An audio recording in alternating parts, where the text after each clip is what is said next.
Welcome to Maximal Being, a podcast devoted to ditching fad diets and using real science to get you healthy and feeling great. I'm Doc Mok, a GI and functional medicine doctor who harnesses the power of gut health to get you achieving your goals. And I'm Jacky P, a well-informed layman who challenges the experts and asks the questions that you want. Don't forget to hit the subscribe button or leave a comment. And now, on to the show. Hello, hello, hello, hello. Maximal Beings. It is I, Jacky P, back again with your favorite co-hostess with the mostest, Doc Mok. Doc Mok, how are you today?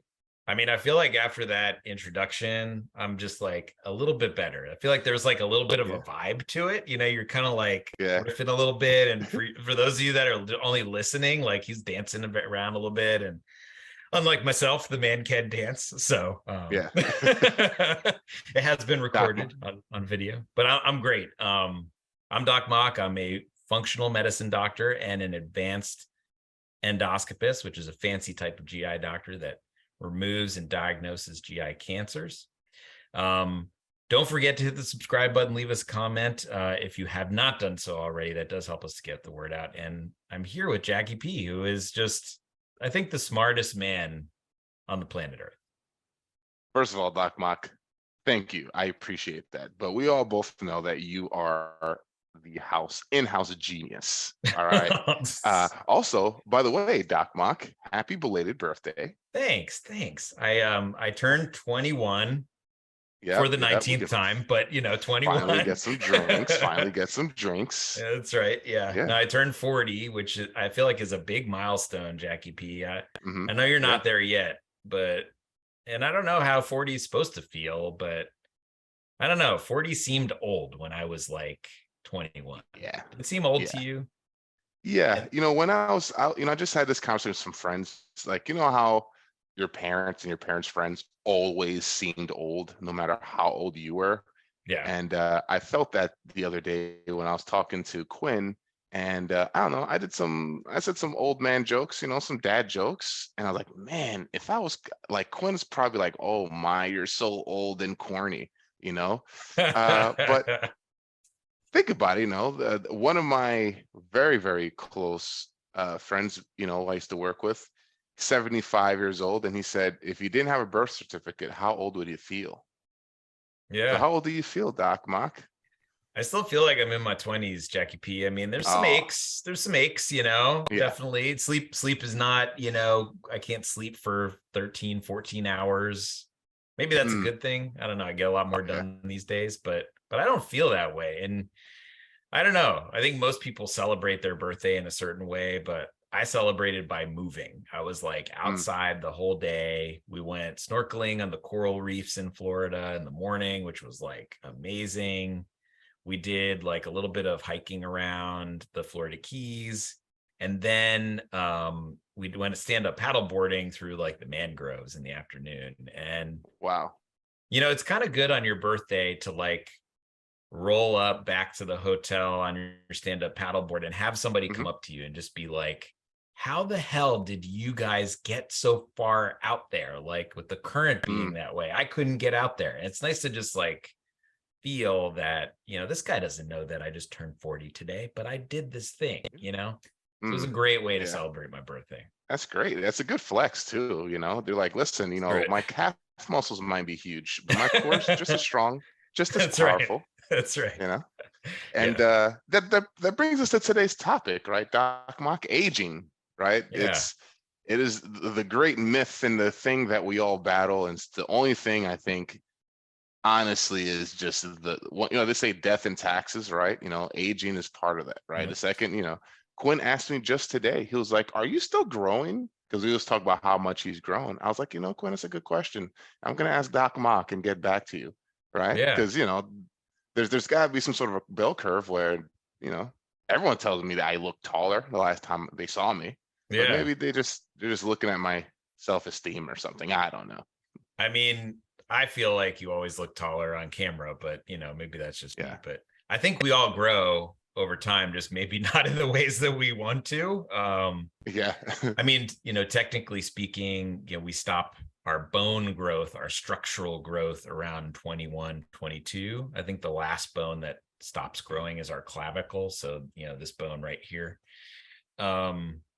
We can feel the growing process when we're growing up. I don't know if you remember this, Jacky P. I remember it sitting in bed and just being like, oh, my legs are just, they hurt, like it's just that deep, like bone pain when your bones are lengthening. You can feel that. I probably didn't feel it as much as you did, because I'm not that tall. I lucked out. I did feel it, but it felt more sore. I remember this. It was actually funny story for those of you who don't know me, who's listening, which is I guess 99.99% of you. You missed out. I'm 6 foot. Missed out. Yeah, you're missing out. I'm 6'6", and I didn't get tall, right, until senior year of high school. I was more on the shorter average height, shorter than average, and then over like that summer of junior to senior year, I like shot up like, I don't know, it was like 5 or 6 inches. So it was like a very like odd. But the thing is, like, it was just very odd. And looking back, I was like, oh man, no wonder my mom was like so stressed out, because basically like over the summer, none of the clothes I wore were useful anymore because I just shot out. Wow. I feel like I learned something new from you every day that we interact, Jacky P. So thank you for sharing that. Oh, thank you. I like to think that I'm like an onion, like they say in Shrek, just stinky, moldy if you leave me out in the sun. You make people cry sometimes. You make people cry sometimes. Live in a swamp, Paleo, keto, vegan, and carnivore. Maybe you've tried them all, but did you have success? Are you still doing that diet? Turns out there's not just one diet right for one particular person. By understanding how your body works and the relationship behind your body's workings and these diets, you can then approach the perfect plan for you. In the Perfect Human Diet course, we talk to you about your body's inner workings and the pros and cons of each plan. We discuss how our ancestors ate and have eaten, and lay a framework to tailoring a plan that is perfect for you. To learn more about the Perfect Human Diet course, head to maximalbeing.com/courses to find out more. And as always, I'm Doc Mok, and I'm here to maximize your health. You cannot supplement your way to health, but there are things that we need to add to our lives that can maximize our pathway to wellness. The American diet is virtually devoid of omega-3 fatty acids, which play a major role in cardiovascular disease, gut permeability, and mental health. Personally, I take omega-3s every night, and iHerb is the best place for clean, natural sources of supplements. I love the ZenWise omega-3 fatty acid supplement, which is free of fish burps and good for the environment. Head on over to maximalbeing.com/iHerb, that's IHERB, and enter the code B as in boy, D as in dog, B as in boy, 5528, and receive 10% off your orders for all supplements. Maximize your supplements with iHerb. So, Doc Mok, let's. I'm gonna give you your nerdy hat, right? Because when folks think about aging, I think a lot of us have our own individual view of what aging can look like, right? Mm-hmm. Like in different ways. So let's break down for some folks, if you can, like what are the different, I guess, prongs or tenants of aging? Like what would you say would be like the major factors of aging? Yeah. So firstly, Jacky P, I would say, if I had to paraphrase the biggest lesson I learned as a doctor, it was that age is a number and only a number. I have met people that are younger than me and look awful, like look way older than I look, I think. And I've met people that are older than me that I think look way younger than I do, and definitely way younger than what their age is. And I think that this brings up, one point is that there's a difference between your chronological age and your biological age. And I would say that there are 3 kind of components to that biological aging process. one being the way that our skin ages, one being the way that our brains age, and then the internal mechanisms for us being able to regenerate and make new cells, right? We've talked about that before, Jacky P, the whole concept of like cell recycling and autophagy. So cell eating, so your cell gets damaged, sends a signal to itself like, oh, this thing isn't working so well. We need to break this thing down. We need to either recycle it or get rid of this thing. And so, you know, people that are good at aging, that have a low biological age, they're really good at this process, right? They're really good at recycling their cells. But on the other side of the coin is that if you are really good at recycling and building up new cells, your risk theoretically of cancer is higher, right? Because what is cancer? It's a cell that's recycling itself, that's building a new, but it builds a different cell. It doesn't build a cell that's a good cell in your body. It builds a bad cell. Wow. So it's, you know, it's almost, you know, when you explained that, it's almost scary because it's how someone can, you know, they're regenerating cells and they're healthy and youthful, but like, oh, this is also, I think, something you see in cancer, right? Like, Yeah, it's a, you know, multiplication of just cancer cells. So let's start out, right? The first we said skin, right? Which I think for most folks is the most obvious, right? You've heard folks say, oh, if you want to know someone's real age, look at their hands, look at their neck, or like, you know, outside of so what would you say, Doc Mock, are some things that you've seen folks do that maybe hurt, right, in the aging of their skin, yep. or help, right? Or what have you seen? Like, what are some common things you've seen in your day? Sure. I mean, I think things that are overall really bad for aging in general, you know, probably number one on the hit list is, you know, the big two. Smoking, like that is the worst thing for your cellular regeneration machinery, because you're generating all this stuff that just hits your DNA, causes inflammation, alters your blood flow, all of that sort of stuff.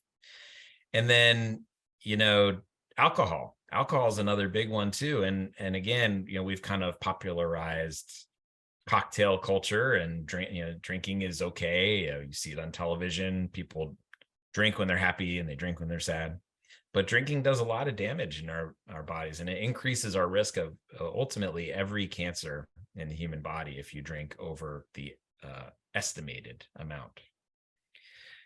So I think those are the two big ones. And then the obvious one, I'm sure that everybody picked this up, is smoking. Is UV exposure, so sun exposure. So moving down here to Florida probably increased my risk of having cellular aging in my skin. Isn't it, you know, if you're thinking about this time last year, well, I guess I visited you a little bit later in the year. I think it was closer to December, and back in Cleveland, Ohio. Yeah. And the drastic difference, because you needed a sun lamp in your place, if I remember correctly. Right. And now you're down in Florida, and it's a completely opposite. So what are you doing personally, Doc Mock? Like, does your day-to-day change? Because I know you're out there in the pool hanging out, just enjoying that 365 days of year sunshine. Yeah. I mean, you know, sun does so much for us, right? So, you know, it helps with our circadian rhythm, so our sleep-wake cycle, and it helps with our mood, right? There was a study that came out not too long ago that showed that sun exposure for 10 to 15 minutes a day not only boosts our vitamin D levels, which is a topic unto itself, but also improves serotonin and mood in people as compared to people that are not exposed to that. And that's in the journal Psychology. But, you know, on the flip side, too much is a bad thing. So we know the risk of skin cancer through UV radiation, but prolonged exposure to sun will break down the elastic ability of our skin, which is really what makes us look wrinkly, what makes us look old, is we lose that ability for our skin to stretch and move. Mm-hmm. And I will say that, you know, one of the things that I am at a severe disadvantage with is that I am not blessed with a lot of melanin pigment in my skin. So I don't have that inherent protective mechanism in my skin. I'm Dutch, which is basically one level down from clear. So for me, it's important for me to wear sun protection, which I do every single day. Probably at the expense a little bit for my circadian rhythm in a sense, because we have all of these receptors on our skin that sense light and give us a lot of very useful properties like vitamin D. Wow. I didn't know you put on sunscreen every day. I do. It's very interesting. I recalled being in Key West, speaking of the Keys, with my business partner. It was his bachelor party, and all the gentlemen were getting ready for the pool. And it occurred to me, I was like, I being the Caribbean person I am, the tropical person I am, born and raised in Florida, South Florida, I don't think I've ever applied sunscreen, which may or may not be a good thing. I mean, you're just blessed, my friend. You're a lucky man. Yeah. We were in the sun all weekend, and just like, cool, just yeah, it was nice. And I think that, people with more melanin pigment do tend to have less age-related damage of the skin as compared to the people in the equal cohort with less melanin pigment. I think that, that is scientifically proven. But, sunscreen has a lot of bad stuff in it too, Jacky P. So, there are things like parabens and benzoates and all these things that can interfere with hormone signaling and interfere with our cells' ability to recycle things. And so, when looking at a sunscreen product, you need to look for certain components. And I had a client that I worked on this with, and she was using a lot of different skin products, which was making her look a lot older than expected. And we kind of went through each one of her products for some certain things. So we have a document that's available. Wow. If anybody's interested, you can email me at team@maximalbeing.com. That goes through all of those things that are present in common household products that are really bad for your skin, in fact. That's good to know. And thanks for sharing that resource. I think everyone should jump on it, because you would be surprised the things that, for instance, my wife looked up some of Quinn's shampoos we used to use like a year ago, and we're like, I don't know why we're still using this. What's going on, Maximal Beings? It's docmok here. Many of you are returning to the gym now, but some are not going back. Regardless of what you plan, Rogue has got the right gear to fit your needs. I personally own a barbell set and love it. The Black Ops shorts are sweat resistant and flexible for getting deep in your squats. Head on over to maximalbeing.com/rogue for our referral link. Order 3 items and they ship for free. And as usual, it's docmok, and I'm here to maximize your pathway to wellness. If you're stuck at home and cannot make it to the grocery store, delivery may be the best way to stay clean and healthy. Instacart is the national leader in the direct-to-home delivery service. With numerous major chains and food from smaller stores, you can get those local veggies sent directly to your doorstep. Head on over to maximalbeing.com/Instacart and maximize your nutrition today. And you bring up vitamin D. We talk about there's the mental aging, air quoting, right? And I'm going to ask if you read this study. I do not recall who it was from. I wanted to say I saw it through Harvard, but they linked vitamin D possibly, like theoretically, to increase risk of dementia or stroke. Yeah, I'm assuming you read that, or that crossed your desk. Yeah, I don't know if I read that exact study that you're quoting, but there are several studies that have come down the pipeline, and a meta-analysis as well that has evaluated this association. And that's why people in the nutrition space are in the process of reclassifying vitamin D as more of a hormone than a vitamin, because we have this wall that separates our bloodstream from our brain. It's called the blood-brain barrier. And over time, people can actually get holes in that barrier. But there are certain things that can cross easily through that barrier, regardless of whether or not you have a very tight barrier. And one of those things is vitamin D. It crosses very freely through that blood-brain barrier to affect your brain chemicals. And so that's why they're starting to think that maybe it's more of a hormone and less of a vitamin. Wow, I didn't think that is really interesting. And that also brings me up to the question about vitamin D3 and all the different vitamins, because there's this vitamin D complex. And I guess I'll ask you, Doc Mock, since we're on the subject, when we're taking our multivitamins or we're choosing our vitamin alphabets, right? What is it? What do you typically go through? You do vitamin D3, vitamin D complex? Sure. I think most people will recommend vitamin D3 with a vitamin K for the reason that, a lot of people will be deficient in both at the same time. And there are some cellular mechanisms that can allow you to boost the levels of both. I would just caution people that are on blood thinners that vitamin K is what a lot of blood thinners block to thin your blood, which can prevent things like stroke and heart disease. So just make sure you talk to your doctor about those things. Really about anything before you start to enact any of the things that we talk about here. But yeah, I think a vitamin D3 is probably the best way to go. Again, you can get free vitamin D by just fully exposed sun exposure. So 10 minutes of fully exposed sun exposure will get you about 20,000 units of vitamin D. It's a lot, and then your skin turns that 125 vitamin D into a more active compound, which is excreted, which is changed in the kidneys, and then your body can utilize that in a more useful form. But the first stop is getting it through sunlight, and if you don't have that interaction with your skin and sunlight, you can't make vitamin D quite as well. I never, you've mentioned so many times about vitamin D in the sun, and I've even repeated it to people, but I didn't realize how much vitamin D you get with such little sun exposure. So, I mean, yeah, you must be teeming with vitamin D in Florida. Like you just my vitamin D level is very healthy. Yeah, I think so. The quote unquote like healthy level for most labs is around 50 is the cutoff. I think that more is often better.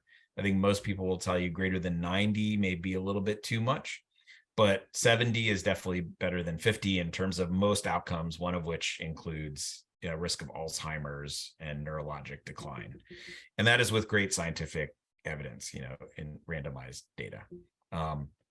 So I think the dose that I recommend for most people, if you're taking a pill form, is 4,000 IUs, and that's available in gummy format, and that's available in tinctures and all kinds of stuff. But like we talked about all the time, Jacky P, just make sure whatever supplement company that you're using, that you vet that company carefully and look for fillers and that sort of stuff. And then as doctors, we can prescribe injection form vitamin D or really concentrated form vitamin D if people are really low. And people in Ohio are very low. All of them. Every one of my patients almost was low. Yeah. Not so much here. I wonder what the correlation is. I wonder what the difference is. Okay, so vitamin D, soak up some sun. If you're not as melanated as some of your more tropical friends, make sure you get some sunscreen on to protect yourself from sun. What's going on, Maximal Beings? Doc Mock here. If you haven't done so already, leave us a comment and hit the subscribe button. Let your friends and family know. That way we can get the word out and continue to bash the bro science.